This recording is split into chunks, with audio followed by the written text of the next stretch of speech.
আজকে আপনাদেরকে আমি যে বিষয়টা দেখাবো সেটা হচ্ছে যে কত ঘন্টা লাইনে দাঁড়িয়ে থাকার পরে 300 টাকার পেট্রোল পাওয়া যায়। তো দেখা যাক। এটা হচ্ছে কালুখালী মোহনপুর তেলের পাম্প। তো এই পাম্পে কোনো ডিসিপ্লিন নাই, কোনো সিরিয়াল নাই। তো যে যার ভাবে ঠেলা করে নিতে পারে। তো এখানে আনা হলো পুলিশ মামাদেরকে। পুলিশ মামারা কি করলো, তারা দাঁড়িয়ে আছে, তাদের কোনো ডিসিপ্লিন মেনটেন করার কোনো কিছুই নেই। তারা আরও ফাঁকে ফাঁকে এসা পেট্রোল নিয়ে যায়, দুর্নীতি করে তারাও। তো কি আর বলার।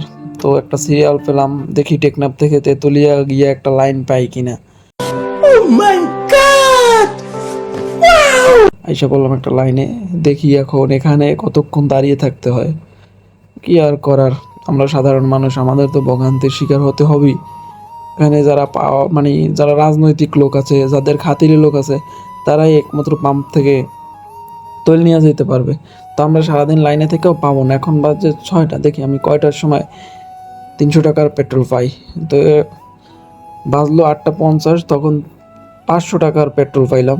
তো এই 500 টাকার পেট্রোল আনতে আমার জুতা, তারপর যে ইরান আর ইসরায়েলের যুদ্ধ চলে ওই রকম যুদ্ধ করতে হয়েছে। এর ভিতরে যে কত দুর্নীতি, ভাই আসে অমুক আসে তারে 1000 দেয়। ভাই আমরা সাধারণ মানুষ, আমাদের মনে করেন এরকম ধাক্কা ধাক্কি কইরা তারপর আমাদেরকে নিতে হবে। এটাই বাংলাদেশ।